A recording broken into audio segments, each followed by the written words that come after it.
Nepal communist party UML Gaindakot नगर कमिटीले सोमबार स्थानीय निर्वाचन 2079 को लागि प्रतिबद्धता पत्र सार्वजनिक गरेको छ। समृद्धि, समानता र समाजवादको आधार गैंडाकोट नगरपालिकामा एमालेको सरकार भन्ने नारासहित सार्वजनिक प्रतिबद्धता पत्रमा विगतको 5 वर्षमा एमालेको नेतृत्वले गरेका मुख्य कामहरूसहित थप योजना सार्वजनिक गरिएको छ। विगतको अनुभव र वर्तमानको योजनाका आधारमा आगामी 5 वर्षमा गर्ने काममा नेकपा एमाले नगर कमिटीले प्रमुख प्राथमिकतामा नेपाल विश्वविद्यालय निर्माण सम्पन्न गरी अध्ययन सञ्चालन गर्ने प्रतिबद्धता जनाएको छ। प्रतिबद्धता पत्रमा उल्लेख भए अनुसार प्राविधिक शिक्षालयको व्यवस्था, पूर्ण साक्षर नगर, प्रत्येक वडामा सार्वजनिक पुस्तकालयको व्यवस्था, माध्यमिक तहसम्मको शिक्षा पूर्ण निशुल्क गरिनेछ। स्वास्थ्यतर्फ स्थानीय स्वास्थ्य बीमा कार्यक्रम, स्वास्थ्य चौकीहरूको स्तरोन्नति, 1 वडा 1 एम्बुलेन्स, सुत्केरी महिलालाई 3000 भत्ता, मृगौला रोगीहरूलाई यातायात खर्च 1500, ज्येष्ठ नागरिकलाई निशुल्क उपचारको व्यवस्था लगायत रहेका छन्। यस्तै कृषि अन्तर्गत कृषि प्रणालीलाई यान्त्रिकीकरण र वैज्ञानिकीकरण गरिनेछ।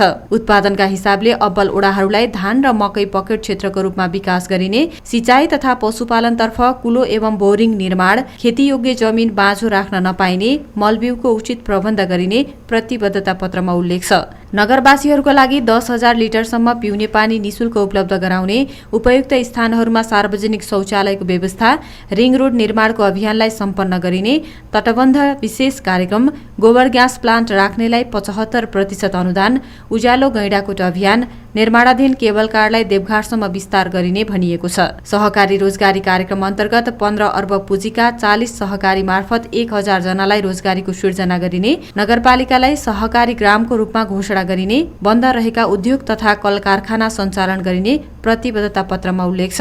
अघिल्लो प्रतिबद्धतामा उल्लेख भएको गण्डकीको पानीमा गैंडाकोटको लगानी कार्यक्रम पूरा गर्न थप पहल गरिने घोषणा गरिएको छ। सरकारलाई तिर्ने शुल्कहरू अनलाइन मार्फत तिर्ने व्यवस्था मिलाउने, सूचनाको हकको सम्मानका साथै सुकुम्बासी तथा अव्यवस्थित बसोबासलाई व्यवस्थित गरिने बताइएको छ। यस्तै वडा नम्बर 4 लाई तरकारीमा, वडा नम्बर 3, 14, 15, 16, 17 र 18 लाई पशुपालन, वडा नम्बर 10 लाई दुग्ध उत्पादनमा जोड दिने भनिएको छ। साथै आगामी दिनमा आधुनिक बधशाला, शीत भण्डार तथा आवश्यक हाट बजारको व्यवस्था गर्ने प्रतिबद्धता पत्रमा उल्लेख गरिएको छ। कार्यक्रममा बोल्दै प्रमुख अतिथि नेकपा एमाले केन्द्रीय कमिटी सदस्य तथा नवलपुर सह इन्चार्ज रविन्द्र अधिकारीले नेकपा एमाले खुल्ला पुस्तकको रूपमा रहेको बताउनुभयो।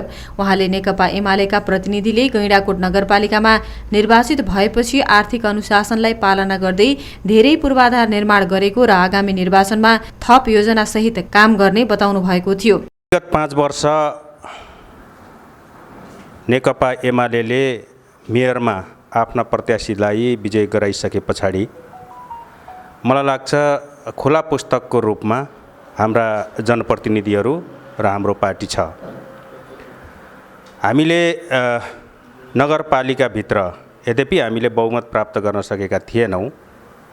जे जस्तो परिस्थिति थियो त्यो परिस्थितिका बीचबाट गैंडाकोट नगरलाई एउटा समृद्ध नगरको रूपमा, गैंडाकोटलाई एउटा उज्यालो नगरको रूपमा र गैंडाकोटका जनतालाई अब केही हुन्छ है भन्ने आशा जगाउने एउटा परिघटनाका रूपमा मलाई लाग्छ हाम्रा प्रत्याशीहरूले, हाम्रा जनप्रतिनिधिहरूले त्यो कामलाई अगाडि बढाउनु भयो। र मेयरले धेरै ठाउँमा भन्ने गर्नुभएको छ, म शब्द सापटी लिएर भन्न चाहन्छु, आँखामा आँखा जुदाएर जनतासँग, विरोधीसँग आँखामा आँखा जुदाएर जनताप्रति, गैंडाकोटवासीप्रति हामीले कुनै नराम्रो काम गरेका छैनौँ, कुनै अनैतिक काम गरेका छैनौँ, कुनै भ्रष्टाचारमा हाम्रा प्रतिनिधिहरू मुछिएका छैनन्। राष्ट्रको सम्पत्ति, जनताको कर हामीले 1 पैसा पनि हिनामिना गरेका छैनौँ। हामी नैतिक आचरणमा चुकेका छैनौँ। जनताप्रतिको प्रतिबद्धतामा हामी अगाडि छौँ भन्ने कुरालाई आँखामा आँखा जुदाएर हामीले भन्न सक्छौँ भन्ने कुरा उहाँले बार बार भन्नुभएको छ।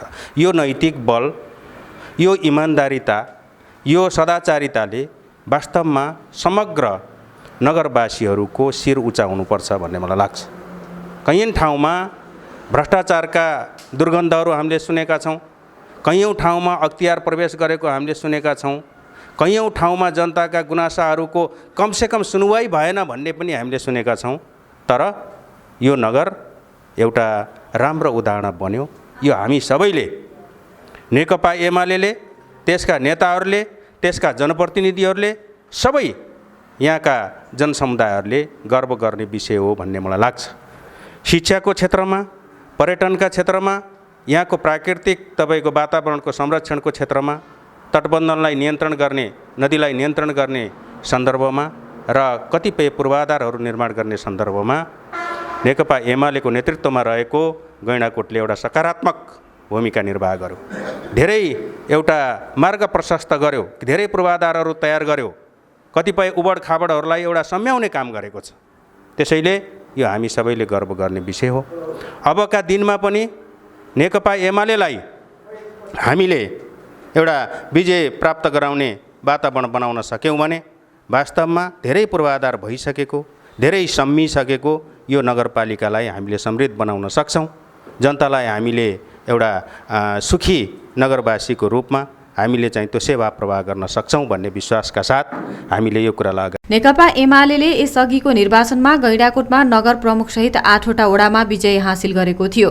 नेपाली राजनीतिको सबैभन्दा ठूलो, व्यवस्थित र लोकप्रिय पार्टी नेकपा एमाले रहेको भन्दै मेयर पदका उम्मेद्वार छत्रराज पौडेलले सूर्य चिन्हमा भोट हाली एमालेका उम्मेद्वारहरूलाई निर्वाचित गराउन नगरवासीहरूलाई आह्वान गर्नुभयो। भविष्यप्रति आशावादी हुन सिकाउने एमाले पार्टी विशेष गरी युवाहरूको भविष्य निर्माणप्रति ज्यादै संवेदनशील र जिम्मेवार रहेको पौडेलको भनाइ छ। गैंडाकोट नगरपालिकाका मेयरका उम्मेद्वार पौडेलले कार्यक्रममा सञ्चारकर्मीले राखेको प्रश्नको जवाफ दिँदै आफू विजयी भइसकेपछि 1 वर्षभित्र बालमैत्री नगर बनाउने र युवा स्वरोजगारका कार्यक्रम सञ्चालन गर्ने जनाउनुभयो। नेकपा एमाले बनाउन खोजिरहेको समृद्धि र समातर समाजवादको आधार गैंडाकोट नगरपालिका मेयरको सरकार भन्ने नाराका साथ हामीले यो गैंडाकोट नगरपालिका समृद्ध विकसित नगरपालिका बनाउने उद्देश्यका साथ हामीले विभिन्न क्षेत्रमा हाम्रा प्रतियोगिताहरू सार्वजनिक गरिरहेका छौँ र मलाई लाग्छ हामीले जुन प्रतियोगिता व्यक्त गरिरहेका छौँ यी प्रतिबद्धताहरू